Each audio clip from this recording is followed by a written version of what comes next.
Mahalakshmi bell, bell Mahalakshmi. పొరపాటు నేను సాధారణంగా ఆడవాడికి బెల్లు ఇవ్వను. ఇస్తే కింద పడేస్తారేమో, ఎవరి కాళ్ళ మీద పడుతుందేమో అని భయంతో అది మాత్రం మినహాయించిస్తాను. ఇవ్వాలి ఉంటుంది, వాడు జాగ్రత్తగా చూసుకోవాలని ఉంటుంది, ఇవ్వడానికి భయపడతాను. ఎప్పుడు మీరు చూసారో లేదు, బెల్లం తీసేసి పూలిస్తాను. బెల్లం అవసరం లేదని కాదు, తక్కువ, మరీ అపురూపమైన వస్తువు. తనలో పెట్టుకుంటారు పాపం, వాళ్ళు తెలియకుండానే వెనక నుంచి కింద పడితే వాళ్ళు ఏం చేస్తారు, పడితే ఇంకెవరైనా తొక్కుతాయి. సాక్షాత్తు శ్రీ మహాలక్ష్మి కరకమల సంజాత ఆవిడ ఆ బెల్లం. అందుకని అమ్మవారు బెల్లాన్ని ఇచ్చింది. తులసి కూడా అలాంటిది. తులసి, బిల్వ, నిర్గుండి, జంబీర, అమలకం, ఇవన్నీ కూడా ఈ దళములన్నీ. నిమ్మకు కూడా 3 దళాలే ఉంటాయి బెల్లంలాగా. అలాగే నిర్గుండి అని ఇది తెలుగులో అది కూడా మనకి దొరికేది. జంబీరం అంటే ఇది తెలుగు, బిల్వ, నిర్గుండి, జంబీర, అమలకం. ఈ దళములు శివునికి మీరు సమర్పిస్తున్నప్పుడు మిమ్మల్ని మీరు మహాలక్ష్మిగా భావించుకోవాలి. నేను మహాలక్ష్మి స్వరూపిణి, నేను ఇస్తున్నాను నీకు. ఎందుకంటే అమ్మవారు నీకు ఇచ్చింది ఈ దళములు. అంటే ఇప్పుడు నేను చెప్పిన దళములన్నీ కూడా శ్రీ మహాలక్ష్మి యొక్క సంకల్పం చేత భూమికి చుట్టాయి పని. కొన్ని దేవతలు సంకల్పం చేత కొన్ని ఫలములు, కొన్ని వృక్షములు, కొన్ని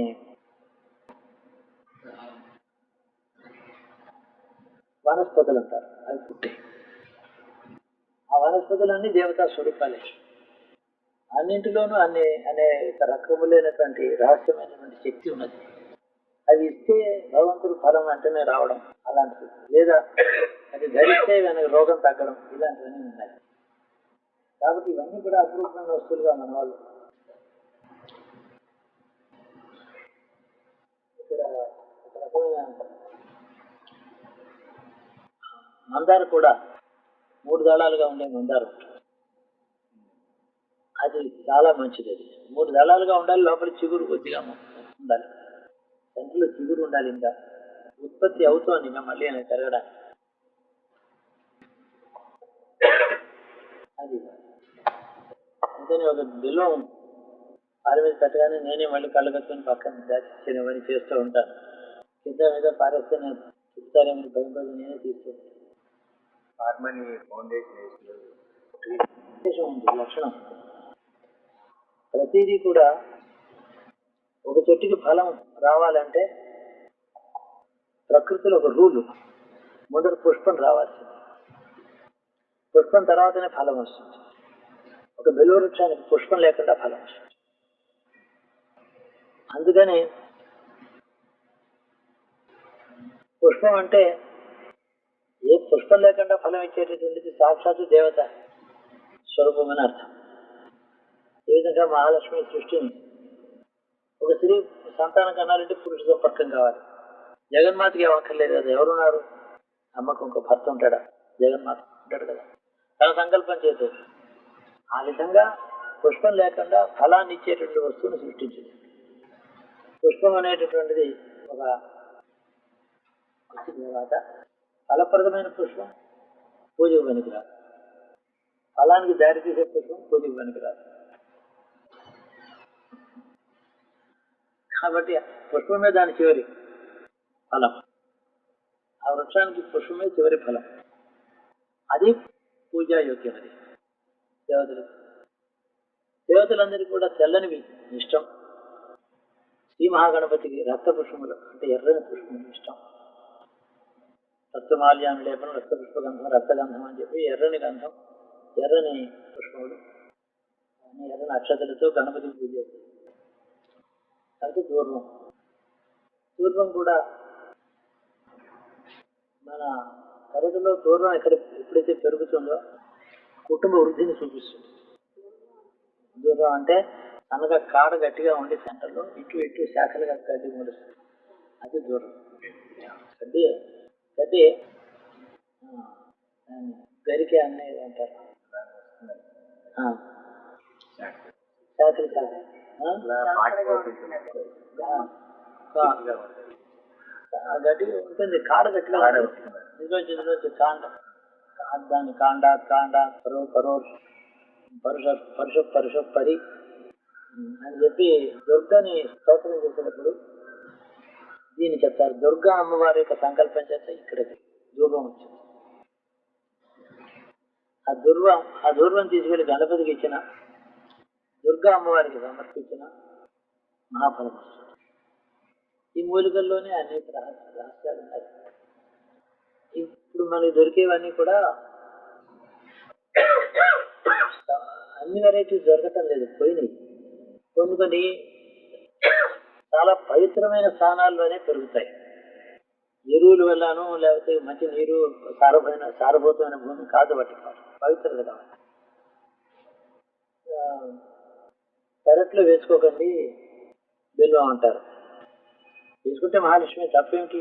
దానికి అవమానం జరుగుతుందేమో, దానికి అశుచి కలుగుతుందేమో, శుభ్రంగా లేనటువంటి స్త్రీలు కానీ ఎవరు కానీ ఏదైనా ఇంగిలి పదార్థాలు పడేయడం కానీ ఇట్లాంటివి చేస్తారేమో, అపరాధం జరుగుతుంది అనే ఉద్దేశంతో పెట్టొద్దు అన్నారు. దాన్ని సక్రమంగా చేసినట్టు ఎత్తుగా అరుగులు కట్టించి జాగ్రత్త శుభ్రంగా దాన్ని రోజు అలా దర్శనం చేస్తే చాలు. అసలు సహజంగా మట్టి పవిత్రమైన చెరువు మట్టి తీసుకొచ్చి వేస్తే లేదా అదే పెరుగుతుంది.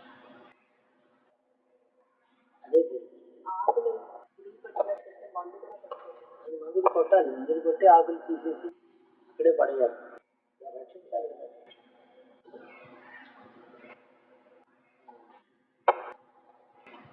అలాగే కొన్ని ఈ మూలికలు ఇవన్నీ ఏంటంటే దేవతలకు ఇష్టమైనటువంటి ప్రతి పుష్పము, ప్రతి లత, ప్రతి మూలిక కూడా వనస్పతులు అవన్నీ. వాటి వనస్పతుల్లో ఒక శాఖ ఇది.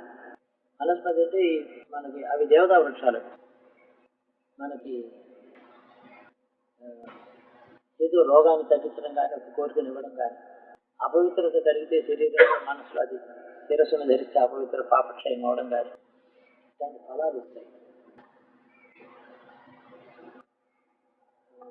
అలాగే జంబూ ఫలం అంతా నేరేడు పండు. ఈ నేరేడు చెట్టు వనస్పతి. అలాగే శాల్మలి బూరుగు చెట్టు, శాల్మలి అంటారు. అరణ్యాల్లో దాని అంతటి పడిమొలిచిన శాల్మలి వృక్షం దేవతా వృక్షం, దేవతలు ఆశ్రయించుంటారు. కానీ బలంగా ఉండదు కదా, పెద్ద గాలిస్తే విరిగిపోతుంది. అరణ్యంలో మధ్యన కనుకుంటే వెయ్యేళ్ళు కూడా బతకలుగుతాయి.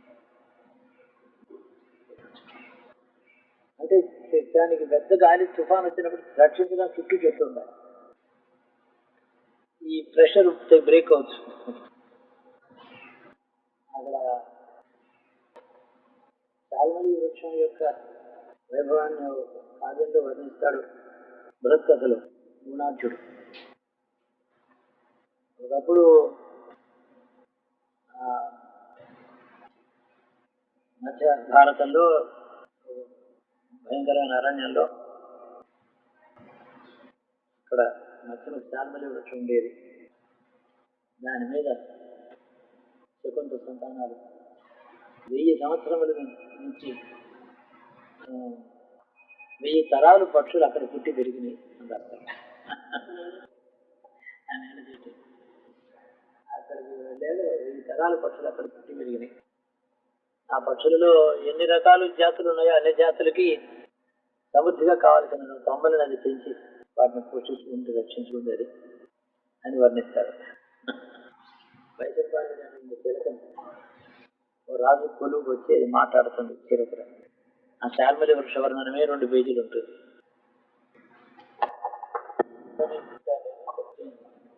అదంతా బృహత్కథ యొక్క ప్రారంభం. మన దగ్గర సంస్కృతం లిటరేచర్లో నిజంగా చదవడం మొదలు పెడితే ఇది ప్రపంచం. అందులో కావ్యాలు ఉన్నాయి, నాటకాలు ఉన్నాయి, వచన కావ్యం అన్నమాట.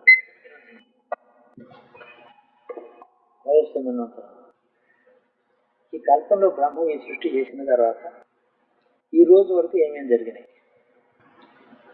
18 పురాణాలు ఉన్నాయి కానీ సమగ్రంగా అన్నీ లేవు.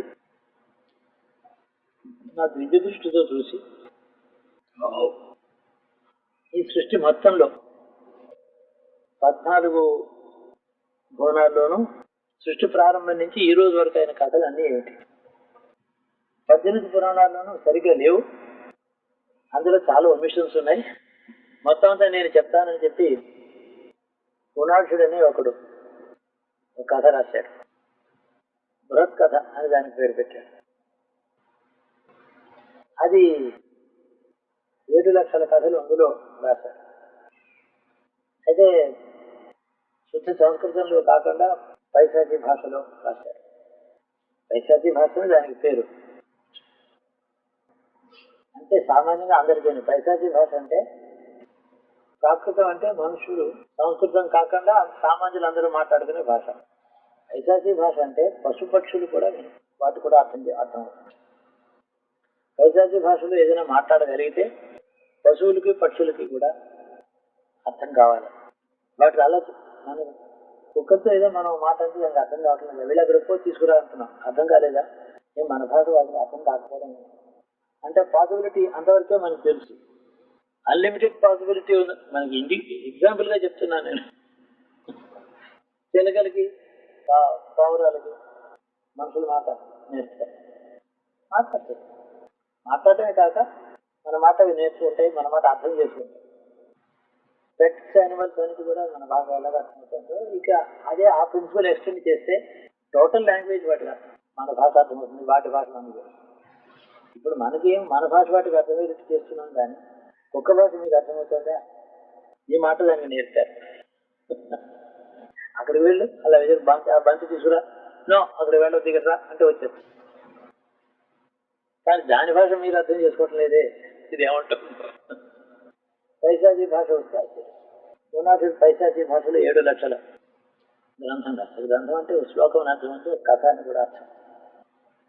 అంతా రాసిన తర్వాత కాశ్మీరంలో ఆయన రాజు కొలువు దగ్గరికి వెళ్ళి దీని బృహత్ కథ, చాలా పెద్ద కథ అని పేరు. సృష్టిలో 18 పురాణాల్లోనూ చెప్పిన విషయాలను కూడా అన్ని అవతారములు, అందరు మహర్షులు, అందరు గాంధర్వుల చరిత్రలు, అందరు రాజవంశముల చరిత్రలు, అన్ని మన్వంతరాల్లోనూ, అన్ని యుగాలలోనూ, అన్ని లోకాలలోనూ ఉన్నంతా రాశాను నేను. అంటే చూస్తే గుణాఢ్యుడు పిచ్చివాళ్ళ ఉన్నాడు, జడదారి, స్నానపానాలు కూడా లేకుండా ఒళ్ళంతా జడలు కప్పునిచ్చాడు. చూస్తే మలినంగా ఉన్నావు, నువ్వు నాగరికుడుగా లేవు. నువ్వు రాసిన గ్రంథం పైశాచీ భాష, నాగరికులైన పండితులు బ్రాహ్మణులు ఉండేటటువంటి ఈ రాజు కొలువులో పైశాచీ భాషలో నీలాంటి వాడు వచ్చి వినిపించలేనట్టు ఇది అనాగరిక లక్షణంగా ఉంది అని రాజు పండితులు కూడా తిరస్కరించారు. అతను నిరాహారంగా 16 సంవత్సరాలు రాశాడు. ఆహారం తీసుకోకుండా 16 సంవత్సరాలు రాశాడు. రాయడానికి ఏమో పత్రాలు, భోజ్య పత్రాలు, సిరా మొదలైనవి లేవని చెప్పి లేచి అన్నం తింటే కాలం వృధా పోతుంది, టైం చాలదని త్వరలో ఇలాగా రక్తం తీసుకుని రాశాడు. పైగా వంశరక్తంతో రాశాడు పైశాచి అన్నారు. సరే, ఇక దీనికి ప్రపంచంలో ఈ అత్యుత్తమమైనటువంటి ఈ రహస్య గాథ అంతా కూడా ఈ కలియుగంలో అందరికీ లభించే యోగ్యత లేదు, అందువల్ల ఇలా అయింది అని అడవిలో పెద్ద హోమం ఒకటి అయితే అందులో ఒక్కొక్క పత్రం అందులో చదవడం. ఆ కథను అంతా పశువులు చుట్టూ చేరి వినడం మొదలుపెట్టాయి. వాటి చతుర్థాలు, వాటి ఆకలి, ఆహార సంపాదన మర్చిపోయి నిలబడి వింటున్నాయి. అవి సృష్టించిపోగా అప్పటికి 1 సంవత్సర కాలం ఆ విధంగా హోమం చేశాడు. 6 లక్షల గ్రంథం హోమం అయిపోయింది. రాజుకి మరో కారణం వల్ల తెలిసింది, పరిగెత్తుకుని వచ్చాడు. ఆ మిగిలిన గ్రంథమైనా మాకు రక్షించి ఇవ్వాల్సిందని అడిగాడు. మిగిలింది తీసుకొస్తే 1 లక్ష గ్రంథం ఇచ్చాడు. అయితే ఆ గ్రంథం పైశాచీ భాషలో 1 లక్ష గ్రంథం 9వ శతాబ్దం వరకు, క్రీస్తు శకంలో 950 సంవత్సరం, 10వ శతాబ్దం వరకు ఉంది. ఏమైందో తెలియదు. సోమదేవ భట్ అని దాన్ని ఒక పండితుడు, కాశ్మీర పండితుడు, మహారాణి గర్భవతిగా ఉంది ఆవిడ, ఆస్థాన విద్వాంసులు ఆయన పండితులు. స్వామి నాకు ఏదైనా మంచి కథ వినాలని చెప్పండి. అప్పుడేమో ఆయన ఏం చేశాడంటే ఈ కథ వైశాఖీ భాషలో మహారాణి చెప్పడం ఏంటి అని దాని సంస్కృతంలో తర్జుమా చేసి చెప్పాడు. దాని పేరు బృహత్ కథ చేశాడు. దాన్ని ఒక లంబగం అంటాడు. లంబగం అని ఒక చాప్టర్ అన్నమాట. 7 లంబగములుగా చెప్పాడు. దాన్ని 7 చెప్పి అందులోనూ గాంధర్వులు, పిశాచములు, అప్సరసులు, దేవతలు, మహర్షులు, చక్రవర్తులు, రాక్షసులు, శివభక్తులు, శివద్వేషులు, ఈ విధంగా ఒక జాతి ఒక విషయం అంటూ ఏమి లేదు. అందులో అన్ని విధాలైన కథలు ఉంటాయి. గంధర్వాది లోకాల్లో వెళ్ళినటువంటి లోకాలు, అక్కడ కుబేరుడి యొక్క చరిత్రలు అన్ని అందులో లేని విషయం ఉండదు. అంత రాశాడు. పోయిందేమో 6 వంతులు పోతే 1 వంతు మిగిలింది. అది కూడా ఆయన సంస్కృతంలో ట్రాన్స్లేట్ చేసింది. మిగిలిందేమో నష్టమైంది. ఒరిజినల్ పోయింది. ఒరిజినల్ ఏమైంది ఎవరు చెప్పలేకపోతారు. చాలా వెతికారు. మీ శివాంతులు గారిని వారం రాస్తూ ఉండేవాడిని. దీని గురించి ప్రత్యేకంగా 2 వారాలు రాశాను. ఈ కాదను అంటే ఆ వైశంపాయుడు అనేటువంటి ఒక చిలకని తీసుకొస్తాడు ఒక బోయేవాడు రాజు కొడుకు. అయ్యా ఇది చాలా కథలు తెలుసు, ఈ చిలక అపరూపమైన చిలక, దీన్ని రాజుగారికి ఇద్దామని తెచ్చాను, నాకు పెద్ద బహుమతి కావాలని చూపిస్తాడు. నువ్వెవరు, నీ పేరేంటంటే చరిత్ర చెప్తుందన్నమాట ఆ చిలక. అప్పుడు ఈ శాల్మలి వృక్షాన్ని వర్ణిస్తుంది. ఒక 3-4 పేజీలు సంస్కృతంలో ఉంది వర్ణన. విశేషంగా ఉంటుంది, బాగుంటుంది. ఇందులో అనేక లోకములు, అనేక యోగములు, శక్తులు, వాళ్ళని యోగులు, సిద్ధులు, సిద్ధ పురుషులు, వాళ్ళు చేసిన మహత్తులు, వాళ్ళు చేసిన తప్పులు, పొరపాట్లు, శాపాలు అన్నీ ఏమిటి, ఈ లోకని ఆ లోకని పట్టడం లేవడం, అన్ని గాథలు చమత్కారంగా ఉంటాయి. నా చిన్నప్పుడు సంస్కృతంలో ఒక లంబకం అంతా చదివాను. టైం పట్టింది చదువుకుంటూ. ఎందుకు చెప్తున్నానంటే శాల్మలి వృక్షం యొక్క వర్ణన మొట్టమొదటి ఉంటుంది. ఆ బోరుగు చెట్టు వర్ణన ఎన్ని వేల సంవత్సరముల నాటి నుంచో ఎన్ని వేల తరములో ఉన్నటువంటి పక్షులు దాన్ని ఉంటాయి. కిందేమో నీడని పశువులు ఉండేవి.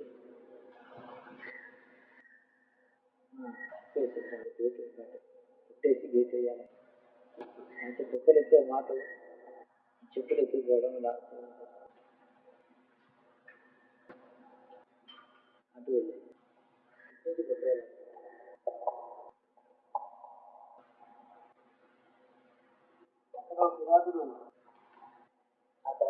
నా తల్లి చచ్చిపోయింది.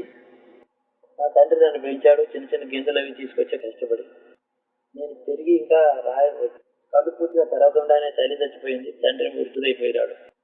నా తండ్రికి నేను ఎన్నో సంతానంలోనూ ఆఖరికి ఎప్పుడో పుట్టాను అంటే ఆ చిలక చెప్పు.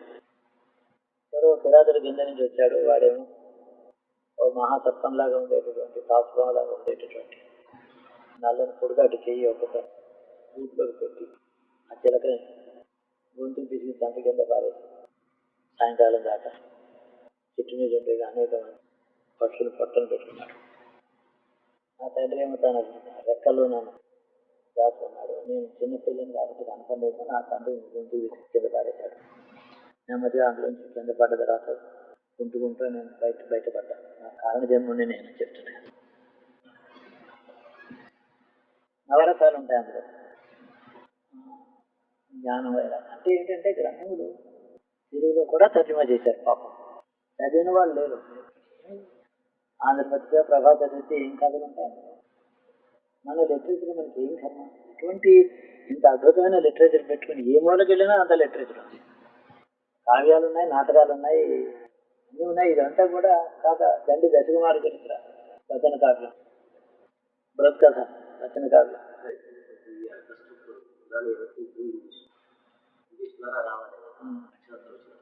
అలా వచ్చింది. ఇదేమిటంటే ఏదో ఎవడో ఇంగ్లీష్లో కూడా ట్రాన్స్లేట్ చేశాడు.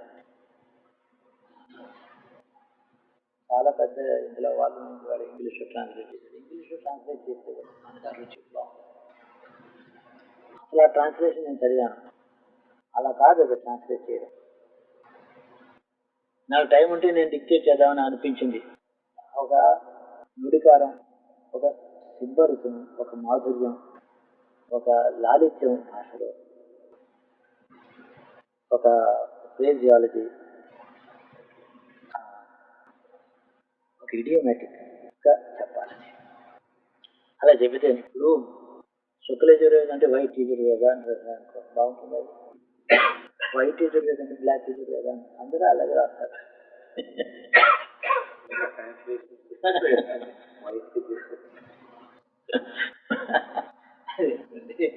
అన్నీ వాళ్ళు ఇంగ్లీష్ అంతా పేలవగా బాగుంది. ఆ భాషనే సరిగ్గా మనం వాడుకోవచ్చు నుడికారం తెలిస్తే. సెన్స్ని కన్వే చేయాలి, వర్డ్ టు వర్డ్ ట్రాన్స్లేట్ చేయగలరా. అదే నేను చెప్పేది. ఎందుకంటే బిల్వం అంటే జ్ఞాపకం వచ్చింది. ఆ జంబీరం, ఆ చాల్మలి వృక్షం యొక్క బూరుగు చిగుళ్ళు, అంతంత పెద్ద కాయలు వస్తాయి, అందులో బూరుగు వస్తుంది.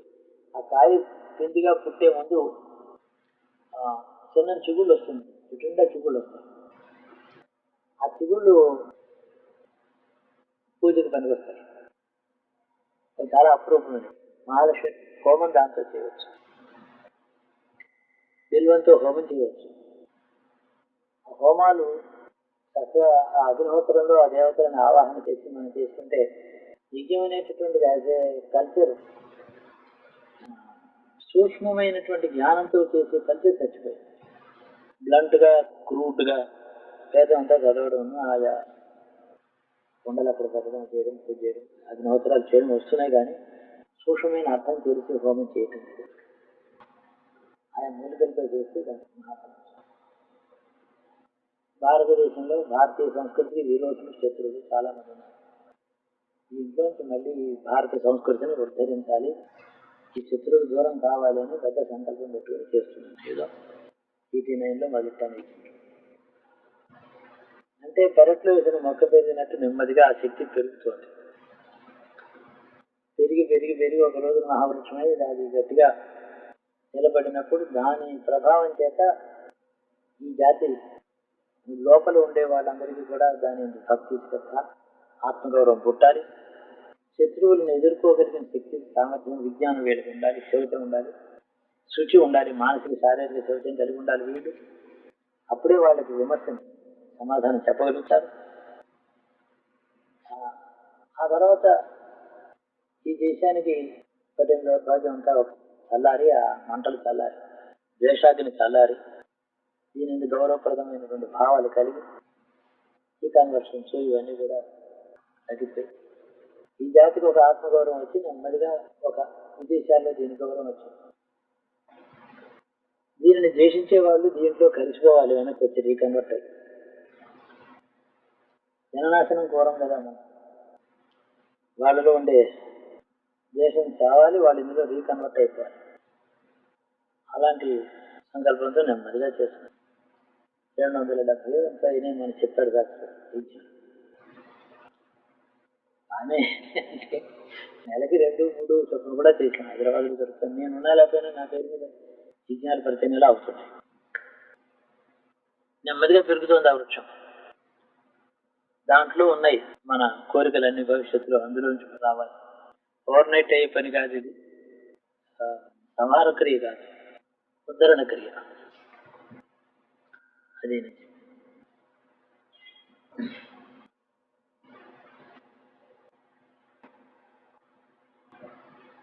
నా దగ్గర ఏదో చిన్న పుస్తకం ఉండొచ్చు.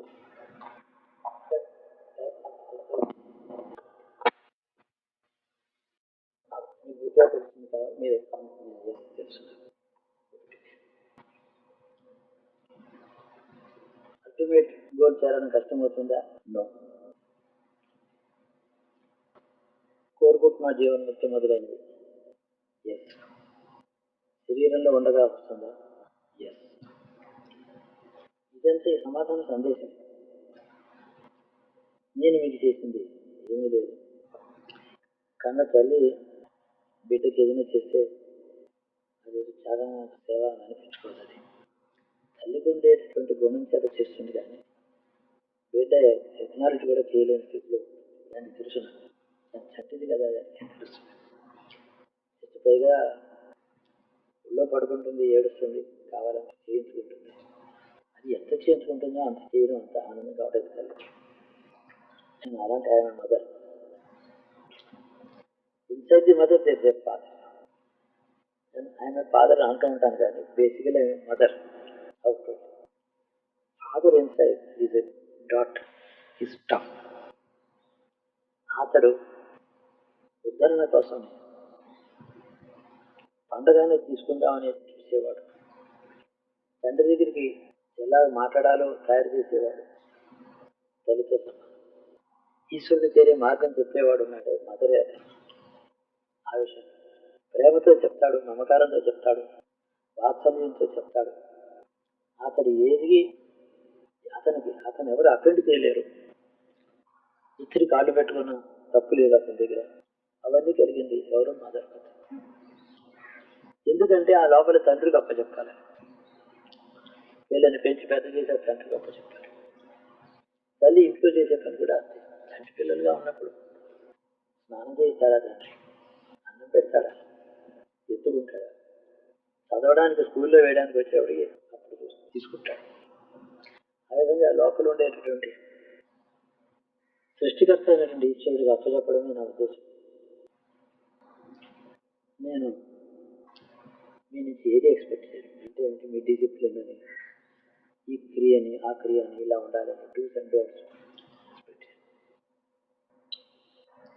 ఏదో ఒక్కొక్కళ్ళు ఒక్కొక్క విధంగా సేవ చేస్తారు. మీరు నాకు చేసిన సేవ అపారంగా చేశారు.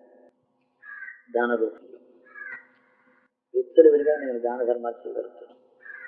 అంతకుముందు లెక్క పెట్టుకుని చేశాను. నాకుండే బడ్జెట్లో చేయాల్సి వచ్చింది. ఆ బడ్జెట్ కూడా స్వేచ్ఛగా ఉన్ననాళ్ళు చేశాను. అది ఒక విధంగా పూర్తి అయిపోయింది. ఆనాడు మీరు అందుకున్నారు. ఆ రోజు నుంచి అవిచ్ఛిన్నంగా 10 లక్షలు ఇవ్వగలుగుతాను.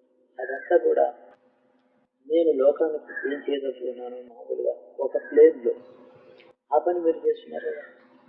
ఆ విధంగా నాకు సేవ అయిపోయింది. నేను అనుకున్న పని మీరు నాకు చేసి పెడతాను.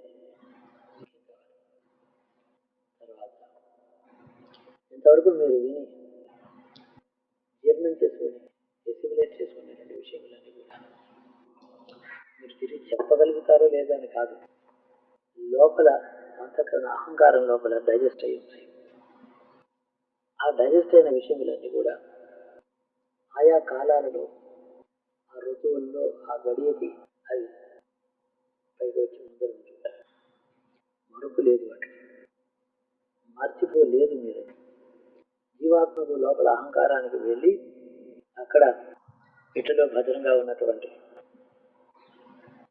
మనుల వలె ఉన్నాయి ఆ సత్యములన్నీ.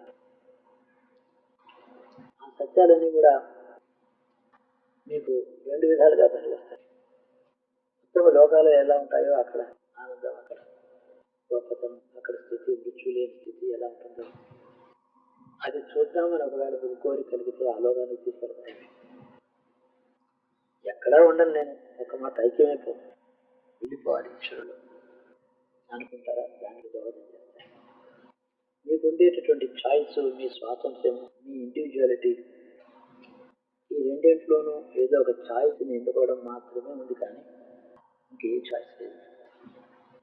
ఇదే అదే, అది కూడా నేను డిసైడ్ చేయలేదు. పూర్వజన్మ నుంచి ఇంకా అంత పూర్వజన్మ నుంచి ఏది అంతకరణలో కోరి మీరు ఆ గురువుని అప్పుడప్పుడు ఆశ్రయిస్తూ వచ్చారు. అది ఏమిటో మీ అంతఃకరణలో ఏముందో అది నెరవేర్చడానికే నేను ఇక్కడ. కానీ చెట్టు చివరిది ఆత్యంతికమైనటువంటి మహాఫలం, దీని తర్వాత మళ్ళీ స్వర్గాది లోకములు కూడా మళ్ళీ జ్ఞాపకం రావో, ముక్తి అనేది ఏదైతే ఉందో దాన్ని ధ్యేయంగా పెట్టుకుని నేను బోధ చేస్తూ ఉంటాను. దానికి ఇది భంగం రాదు. ఒకంతకాలం ఆ స్వర్గలోకమో గంధర్వలోకమో ఎక్కడో ఉత్తమ లోకాల్లో ఆనందాన్ని, ఋషుల లోకము చూడదలుచుకుంటే అది మీరు అక్కడికి పెడతారు. తర్వాత మళ్ళీ ఇక్కడికి రారు. అదొక పీరియడ్, ఒక ఇంటర్వ్యూ. ఆ తర్వాత శివైక్యమే పొందుతారు. ఎలాగైనా మీరు ఏది కోరుకున్నా చివరికి ఇచ్చే ఫలం దాత ఈశ్వరుడు.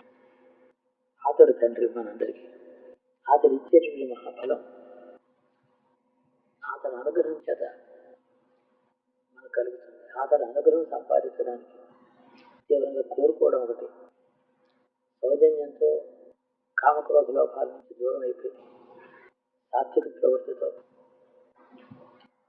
ఏ ఏ ఉత్తమ లక్షణాలు మనకి కావాలని పెద్దలు శాస్త్రంలో చెబుతున్నారు, అవి సహజంగా పుట్టుకతో వచ్చే విద్యా గుణములు తపస్సు వల్ల వచ్చాయి, కానీ ఈ జన్మలో సాధించుకుంటూ వచ్చేవి.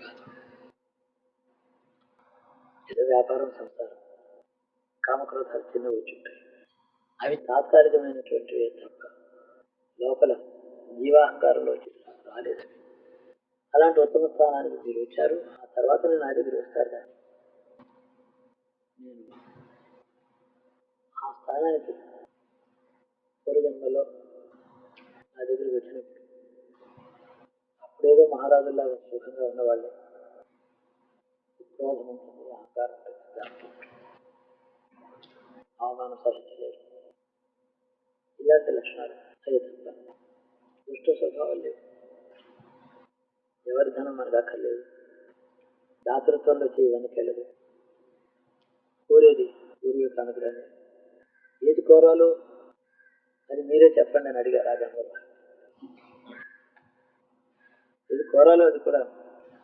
ఇప్పుడు ఈ మాట అనడానికి కారణం ఏంటంటే, అలా అనగా ఏమిటా లోకాల గురించి అంత గొప్ప పురాణాలు చెప్తాయి. సరే, వాళ్ళు తప్పులు చేస్తున్నారని చెప్పినా వాళ్ళ స్థితిని చాలా అత్యుత్తమంగా వర్ణిస్తున్నాయి లోకాలు. అది ఎట్లా ఉంటుంది? మృత్యు లేకుండా దివ్య శరీరంలో ఉండడం అంటే ఏంటి? ఏ మాట అడిగి కోరి అందులో వెళ్ళుంటే పాపం తప్ప అజ్ఞానం ఏం లేదు అని చెప్పాడు. ఏమీ తప్పలేదు, కావాలంటే కోరుకోవచ్చు. కింద పడిపోకుండా అక్కడి నుంచి బయటకు వెళ్ళే మార్గంలో మనం వెళ్ళేది కాశీ. దారిలో మంచి అందమైన పట్టణం ఉంటే నైట్ షాట్ అక్కడ ఉంటాం. ఊరు బాగుంది, పెద్ద హోటల్ ఉంది, చాలా అందంగా ఉద్యానవనాలు ఉన్నాయి, మంచి భోజనం ఉంది, సంగీతం ఉంది. రోజు ఇక్కడ ఆగి కాశీ యాత్రకి మాత్రం మనసు విముఖం కాలేదు. దారిలో మంచి పట్టణం ఉంటే ఇప్పుడు యాక్చువల్గా అది మధ్యలో జర్నీ ఇది ఐడియా అనేది జన్మలో ఏమో అది మా అందుకనే నేను ఆ దృష్టితోనే మళ్ళీ ఒక మాట ఆ మాట జ్ఞాపకం చేస్తున్నాను. మాకు అట్లా ఇది లేదు, మధ్య జన్మలో ఎక్కడ ఏ స్టేషన్ లేదు. అసలు కూడా నేను 28లో ఇక్కడ పుట్టిన తర్వాత మీరు అందరూ పుట్టారు కదా, నన్ను అనుసరించడానికి పుట్టారు, కానీ ఇండిపెండెంట్గా వేరే రాలేదు. ఎందుకంటే ఆనాడు ఎక్కడో ఏకూచ్ విహార్ ప్రాంతంలో ఉండేటువంటి అడవిలో ఉండే యోగి, అతన్ని అనుసరించినటువంటి పెద్ద వంశంలో పుట్టిన ఐశ్వర్యవంతులు. నేను ఇక్కడికి వస్తే నా వచ్చారు. అలాగే అనేక మంది ఉన్నారు. అందులో ముఖ్యంగా 25 మంది మీరు ప్రముఖులు. ఆ విధంగా పండిపోయింది చెట్టు నుంచి రాలిపోవడం, చక్కగా పక్వం అయిపోయిన ఫలాలాగా ఉన్నారే, కానీ ఈ ప్రకృతి అనేటటువంటి పచ్చి చెట్టు మిమ్మల్ని పట్టు. ఇది మెసేజ్, వాగ్దానం, అభయం,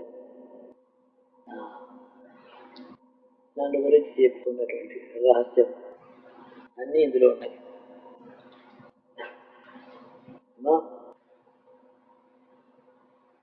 ఎప్పుడు నేను మూడు శరీరాల్లో ఎప్పుడు వస్తూ ఒకే ఒక శరీరంలో లేను ఎప్పుడు కూడా. ఈ శరీరంతో పాటు వచ్చినటువంటి 2 శరీరాలు, ఇంకో 2 వ్యక్తులు, ఒకే మనిషి, ఒకే నేను 3 వ్యక్తులుగా రావడం సంప్రదాయంగా ఉంది. ఆ 2 వెళ్ళిపోయినారు.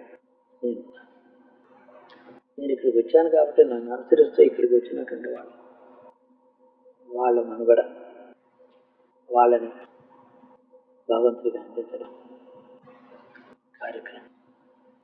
అంటే నాకంటే ముందర శరీరాలు పెడతారని కాదు,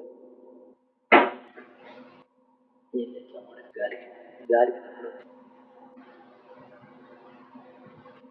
అందుకోసం కాదు, ముందర వెళ్ళాలని కాదు. అనుభవం మీ యొక్క మిమ్మల్ని అందులో ఇది మీ ప్రస్థానం, మా ప్రస్థానం, ఇది మీకు అర్థమైంది కదా అని చెప్పి మీరు చూపుతారు. మీ హృదయంలో మీకు వేలు పెట్టి చూపించి ఇది వెలుగు. అందుకని నేను దానికి గత 3 సంవత్సరాలు 4 సంవత్సరాలు 3 సంవత్సరాలు ప్రిలిమినరీగా మనుషుడికి విద్యా సముపార్జన అంటారు, విద్య ఆర్జించడం అంటాం. అంటే ఏమిటి? శరీరమా? ఏది కాదు. మనసుకు సందేహాలు ఎందుకు ఉంటాయి తీర్చడం కదా. విద్య అనేటువంటిది విద్య అనేది తెలుసుకుంటా ఏ సమయంలో ఏ సందర్భాలలో ఎలాంటి సందేహాలు ఎక్కడ పుడతాయి. సందేహం సత్యాన్ని శంకించే సందేహాలు కూడా ఉంటాయి, సత్య వస్తువుని శంకించే సందేహాలు ఉంటాయి. ఈ సృష్టిలో సహజంగానే ఒక పెద్ద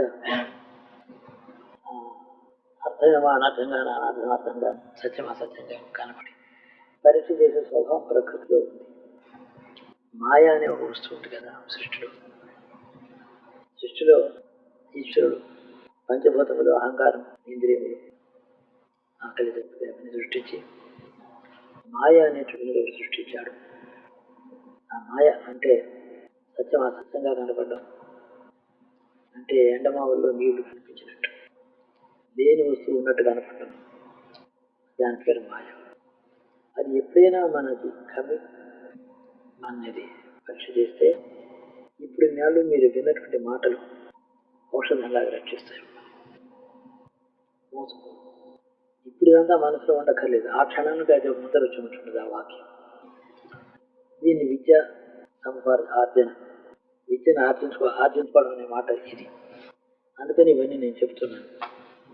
అంతేకాక అంతఃకరణలో నేను చెప్తున్న ప్రతి మాట కూడా ఆ జీవులకు లోపల సబ్ కాన్షియస్ అని అంటారు, అక్కడ అనుభవంలోకి కూడా పెడుతుంది. మనసుకు తెలియకుండా అనుభవంలో కొన్ని పెడుతున్నాయి, అనుభవం ఉన్నట్టు తెలియకుండా మనసు విద్యా సముపార్జన ఒక చోట చేస్తుంది. 2 విధాలుగా ఫీడింగ్ అవుతుంది. ఇది ఒక కోర్స్ లాంటిది. ఇది జరుగుతోంది సుమారు, ఇంకా కొంతకాలం ఇది జరుగుతుంది, సంవత్సరం 2 సంవత్సరాలు ఏదైనా జరుగుతుంది. ఇది అయ్యేటప్పటికీ ముందర ప్రిలిమినరీగా ఇదంతా ఎక్స్ప్లెయిన్ చేసి లోపలికి తీసుకెళ్తారు. ఆ విధంగా అనుభవంలోకి తీసుకెళ్ళడం ఉద్దేశం. కొంత శారీరక మానసికమైనటువంటి సాధన ఎత్తించిన కొద్దిగా మీరు చేయడం ముందు చేస్తారు. సకృతిగా నేను చెప్పింది ఓంకారం చెప్పాను అన్నాడు, అదొకటి. ఇలాంటివి 1, 2 నేను చాలా సులభంగా చేయగలిగిందే ఉన్నాను. ఇది కాస్త మీరు చేయండి అని నేను చెప్తాను, అది జరుగుతుంది. ఇంకా మీకు ఇహంలో పరంలో ఏ లోటు రాండి, అది నేను వాగ్దానం చేయాలి. రెండోది, ఉత్తమ లోకాల్లో సుఖ సౌఖ్యాల కోసం మాత్రమే కాక చాపల్యం చేత అడిగారేమో అప్పుడు, ఇప్పుడు అది లేదనే నాకు అనిపిస్తోంది. అయినా ఆనాడు అన్న మాట జ్ఞాపకంగా గుర్తు చేయడం కోసం నేను అక్కడికి వెళ్ళడం పాపమా అనేది కాదు. నేను అలా వెళ్ళడం పాపమా కానీ కాదు, ఇద్దరికీ లేదు, ఏమీ లేదు. అందుకని ఆ లోకముల యొక్క కొన్ని సుఖాలు సౌఖ్యాలు ఒక భావనలో, ఒక భూమికలో లోపల అంతఃకరణలో ఎక్కడో కొద్దిగా దాని రుచి ఇంతే అని చెప్పడం, ఇక్కడ ఇలా ఉండగానే నా సంకల్పం, అది ఒక మాట. ఆ స్వర్గసీమ ఏమిటో చూస్తారు, ఆనందం ఏమిటో చూస్తారు, ఇంతే కదా. సరే, ఆ క్యూరియాసిటీ కూడా ఇప్పుడు లేనే లేదు. నా అభిప్రాయంలో శివానుగ్రహం సంపూర్ణంగా కలిగిన వాళ్ళం మనకి ఏ లోటు రాదమ్మా. నాకు కావాల్సిందంతా మీరు హాయిగా ప్రసన్నంగా ఆనందంగా, చిన్న పిల్లలు ఆడుకుంటారు, సంతోషంగా ఉంటారు. ఈ ఒక్క విషయంలోనే పెద్దవాళ్ళు. ఇది కోరడంలో పెద్దరికం, నిత్య జీవనంలో తండ్రి పిల్లలు. అలా డివైడ్ చేయాలని నా అభిప్రాయం. మొదటి నుంచి నా అభిప్రాయం చెప్తున్నాను. ఇంకా క్లియర్గా చెప్పాలంటే జ్ఞానాన్ని, ముక్తిని, ఈ సృష్టికి మళ్ళీ నేను రాకూడదు అనేది కోరుకునే సమయంలో పరిపక్వమైనటువంటి శతాధిక వృత్తుల వలె, కళ్ళెత్తి చూడడం కూడా ఇంట్రెస్ట్ లేనటువంటి వృత్తుల వలె ఆ క్షణంలో ఉండాలి. మిగిలినప్పుడు మధ్య వయస్కుల వలె ఆందోళన, భయం, ఆశ, నిరాశ కాక చట్టి పిల్లల వలె ఉంటారు. మెటీరియల్ లైఫ్లో స్మాల్ కిడ్స్ అది అడిగినప్పుడు శతాధిక అనేక వందల సంవత్సరాల వృత్తులు అది కోరినప్పుడు ఇదే నా మతం, ఇది నా ఈ మతంలోనే అందరినీ నడిపించాను, తీసుకెళ్ళాను, వెళ్ళాను, పొందాను. ఇదే నా సంకల్పంతో ఇప్పుడు జరుగుతున్న పనిది.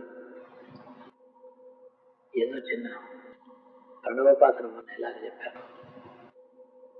నేను మీ హృదయాల్లో, నేను సమాధి కాలంలో ఉన్న సమయంలో రాత్రి కొన్ని సమయాల్లో మీ హృదయంలోకి ఈ వ్యక్తిగానే ప్రవేశిస్తున్నాను. తరచూ దొరుకుతుంది. అది కొన్ని గడియల లోపల ఉండడం, అంతఃకరణలో ఏ మాలిన్యాలు, అహంకారం, దుఃఖం ఇట్లాంటివి ఎన్నడూ రాకుండా అలాంటి స్వభావాన్ని నిర్మూలించడం ఆ పని జరుగుతుంది. ఆనాటి నుంచి ఎప్పుడెప్పుడు నాకు ఈ చిన్న సందేహం వచ్చినా నేను లోపలికి వెళ్ళి చూస్తున్నాను. అంటే దానివల్ల నేను అక్కడ ఆ సమాధిలో ఉన్నానంటే ఇలాగే ముఖ్యులకి వాళ్ళ అంతర్యామిగా వెళ్ళి వాళ్ళని చూసి వాళ్ళ అంతఃకరణలో నేను లోపల అక్కడ ప్రణవాన్ని ఉచ్చరించి ఆ ప్రణవం వాళ్ళు వినేటట్టు చేసి వాళ్ళ మీద వాళ్ళే ఆధారపడకుండా అది దొరుకుతుంది. ఇందులో ఒక ఇంజనీరింగ్ ప్రాక్టికల్ ఉంది, ఇందులో ఎడ్యుకేషన్ ఉంది, గైడెన్స్ ఉంది, మెటీరియల్ లైఫ్లో మెటీరియల్ ప్రొటెక్షన్ ఉంది. సర్వకాలిక వ్యవస్థలో క్షేమంగా ఉండాలి. ఈ శరీరాల్లో, ఈ ఇళ్లలో, వాకిళ్లలో పిల్ల పాప పెంచుకునే కుక్క పిల్ల దగ్గర నుంచి భౌతికమైన క్షేమాన్ని కోరుతూ ఎలాగైనా ఏ మూల నుంచి అయినా ఎక్కడైనా ఏ కర్మశేషాలు వస్తాయేమో అని దాన్ని దగ్గరికి రానివ్వకుండా కాపాడుకుంటూ ఉండడం అనే విషయంలోనూ, వాత్సల్యం విషయంలో ఫాదర్ అంటే లోపల ఉండే బిందుస్థానమే ఆ దగ్గర తీసుకొని అతనికి అందించాలి. ఆ పని దొరుకుతుంది. నేను చెప్పినప్పుడు గురువుని వాడుకోండి, ఆరాధించక్కర్లేదు అని నేను చెప్తాను. ఆరాధన లేకుండా వాడుకోలేరు, అది తెలుసు. ఆరాధన ఉంటుంది, వాళ్ళకి ప్రేమ ఉంటుంది. మీరు నా మీద ఎంత ప్రేమ, ఎంత వాత్సల్యం, ఎంత మమకారం, ఎంత శ్రద్ధ చూపించిన నాకు మీరు వ్యక్తికి శ్రద్ధ చూపించగలరు. నా లోపల తత్వానికి మీరు శ్రద్ధ అందదు. నేను మీకు చూపించే ప్రేమ శ్రద్ధలో మీ జీవాత్మ వరకు పెడుతుంది. కొంచెం తేడా ఉంటుంది. అంటే ఇది ఎక్కువ, అది తక్కువ అని కాదు. మీకున్నదంతా మీరు ఇస్తున్నారు, నేను ఇవ్వగలిగింది మీకు ఇస్తున్నాను. మీకున్నదంతా నాకు ఇస్తున్నారు, నేను ఏది ఇవ్వగలను, నేను మాత్రం ఇవ్వగలను, అది నేను మీకు ఇస్తాను. దివ్యానుభూతిని మీరు పొందాలని నేను చూశాను. స్వర్గం మీద నిర్గుణమైన వస్తువు యొక్క స్వరూపం ఎలా ఉండదు నేను చూశాను. అనుభవించి నాకు అర్థం కాలేదు, అయినా నేను అనుభవించాను అని మీరు చెప్పడం, ఆ ముడి విడిపోవడం, సృష్టితో ఉన్నటువంటి ముడి పీటముడిగా తడిచిపోయి ఉంటుంది. అది ఎండాలి, ఎండిన తర్వాత దాని ముడి విడదు. ఆ తడి పేరు సంస్కారములు. సంస్కారాలు ఎండిపోయిన తర్వాత పట్టు నూలుతో ఉంటే ఎలాగా ముడి విడిపోతారు. ఆ సంస్కారములన్నీ కూడా ఎండిపోయినాయి, ఏం లేవు. ఇంతే ఉన్న కథ. కావాలేసినాను అన్నాడు. నేను అడిగిన తర్వాత నేను ముక్తి కావాలన్నాను, తర్వాత ఇది అడగొచ్చున్నా. అలా ఏమీ లేదు. మీరు మొదట అడిగినటువంటి పూర్వజన్మలోనే అడిగినటువంటి ఆ గైడెన్స్ కానీ రక్షణ కానీ ఆ ముక్తి ఫలం చేతిలో పెట్టమని ఏదైతే అడిగారో అది ఇవ్వబడుతుంది. దానికి ఏమీ భంగం కలగదు. మీరు మరొకటి కోరితే ఈ మాట చెప్పవలసి వస్తుంది. లేకపోతే సాధారణంగా సిద్ధపురుషులు మహాయోగులు కూడా ఒకటి అత్యున్నతమైన పెద్ద కోరిక గౌరవించిన తర్వాత ఏదైనా చిన్నది కోరితే దానికి బ్రేక్ వేసి పెడతారు. ఇది కదా కోరిక ముద్ర తీసుకుంటారు. నా దగ్గర అలా కాదు. నేను అది కూడా క్లారిఫై చేయాలని చేస్తున్నాను. మీరు ఏసి అడిగినా ఏం కావాలని కోరుకున్నా, సపోజ్ మా ప్రభాత్ కుమార్ రేపు నాకు ఎలక్షన్ నిలబడాలండి, ఎంపీ అయితే బాగుంటుంది మాకు, దానికి అట్లాంటిది కాదు ఆయన.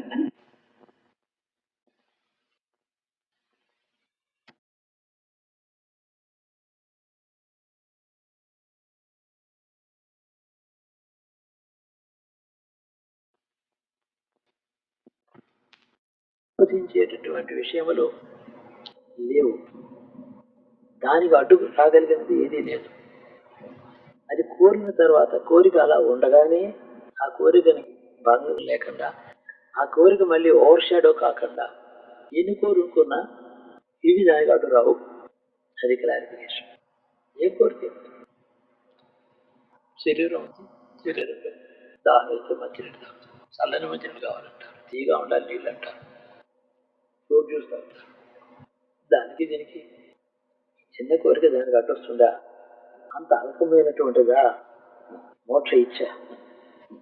అంత అల్పమైన తాటవి లాంటిదా? ఎండు తాటవి లాంటిదా? అది అదే అక్కడ రిజిస్టర్ అయ్యింది చూడండి. పరమేశ్వరుని అనుగ్రహం ఆయన సన్నిధిలో రిజిస్టర్ చేసుకుంటారులే కొన్ని కొన్ని రిజర్వేషన్లో కోరికలు. అలాంటిది అది సిద్ధమేవా, సిద్ధించినది. అది ఎప్పుడు మనసులో, నేను ఎప్పుడు మీ మనసులోకి, అంటే ఇది యోగ మార్గం, యౌగికమైన విషయం చెప్తున్నాను. ఒకటి వేదాంత తత్వ విషయం కాదు, ఇది యోగ విషయం. ఇది నేను మీకు గాఢ నిద్రలో ఉన్న సమయంలో మీలో ప్రవేశిస్తే మీకు అప్పుడు కూడా ఒక విచిత్రమైనటువంటి అనుభూతి, నిత్తట్లు కూడా నవ్వడం, ఎక్కడో ఆకాశంలోకి వెళ్ళిపోయినట్టు ఉండడం, ఇట్లాంటివి సంభవిస్తాయి. ఇదివరకు జరిగినాయి కూడా.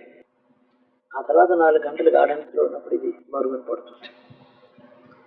ఎప్పుడైనా సరే అలాగే ఏదైనా జరుగుతుందేమో, వీలైన అంత మట్టుకు మాత్రమే వీలైతేనే గమనించే ప్రయత్నం చేయండి. ఇదేమి లా కాదు, రూల్ కాదు. నా పని మీద నేను వస్తాను, పెడతాను. మీకు తెలుస్తుంది. ఆ సమయంలో నేను లోపల ఉన్న ప్రవేశించిన సమయంలో ఒక పెద్ద వెలుగు, 1000 సూర్యుడు లోపల ఒక మాట వెలుగుతున్నారేమో అని దాన్ని మీరు చూచినప్పుడు, మీరు కూడా దాన్ని గమనించగలిగినప్పుడు ఆ స్వర్గాది లోకాల్లో విహరిస్తారు. ఆ క్షణంలో ఇక్కడ ఉంటారు. ఎందుకంటే ఇక్కడి నుంచి అక్కడ దాకా వ్యాపించిన వస్తువు మీలో ప్రవేశించింది. వ్యాపించిన వస్తువు ప్రవేశించింది కాబట్టి మీరు దాన్ని చూస్తే అంతా వ్యాపించింది. అదెంత వ్యాపించిందో అన్ని లోకాలు చూస్తారు. చూడటమే అనుభవం, అనుభవమే ఆనందం. తర్వాత ఏముండదు అందులో. ఇది సులభంగా మీకు లభించగలిగిన అత్యుత్తమ. నేను ఇంతవరకు ఏదో బహుశా 4 మాటలేమైనా వచ్చి ఉంటారు అలా ఈ 2 సంవత్సరాల్లో. లేలో ఉన్నప్పుడు, చలిలో గాఢ నిద్రలో మీరు బాధపడుతున్నప్పుడు ఒక్క మాట ఇద్దరిలోనూ, ఒక మాట అందరిలో ఏకకాలం ముందు, అందరు మొదలైన వాళ్ళు ఉన్నారు, అందరిలోనూ ఏకకాలం ముందు అలా చేశాను. అక్కడి నుంచి ఆ సింధు నది పూర్వ చరిత్రలో బాగా బాగా పూర్వుడు విశ్వామిత్రాదులు తపస్సు చేసుకున్నటువంటి అక్కడ యోగం చేసి ఆయన ఒంటి గాలి మీద అక్కడ నిలబడి 18 సంవత్సరములు విశ్వామిత్రుడు నిలబడి తపస్సు చేశాడు. ఎడం కాలు మీద నిలబడి ఈ 18 సంవత్సరం ఘోరమైన తపస్సు అంటారా దాని పేరు అలా ఆ సింధు ప్రాంతం. ఆ స్థానాలన్నీ కూడా మీకు మీ అంతఃకరణ నిద్రావస్థలో లేకుండా దాన్ని మీకు అందించాలి. ఆ పవిత్రత మీ మనస్సుకి బుద్ధికి తెలిసినా తెలియకపోయినా అది మీకు అందించాలని ఉద్దేశించాల ప్రవేశం. ఇది అంతా కూడా అందుకనే నేను అప్పుడప్పుడు మీరు చేసే సాధన మీద ఆధారపడదు, మీరేం ధ్యానం చేస్తారు పర్వాలేదులేండి అంటే ఇది ఏది నేను చేయగలను అది మీరు ఎందుకు చేయాలి. గురువులు సాధారణంగా వీళ్ళు ఏమి చేసేది ఉండదు, బోధ మాత్రం చేస్తారు. యోగి అయినటువంటి జ్ఞాని యోగి సనాతనుడు అయినటువంటి గురువు తాను చేస్తాడు కానీ వాళ్ళ చేత చేయించడు. అతడు సనాతనుడు అంటే అదే అర్థం. ఆ మిగతా చెప్పి ఇలా చేయి అలా చేయనేవాడు వందలు ఉన్నారు. నేను అది కాదు. ఇప్పుడు ఇంకా సందేహాలు తీరేంటాను.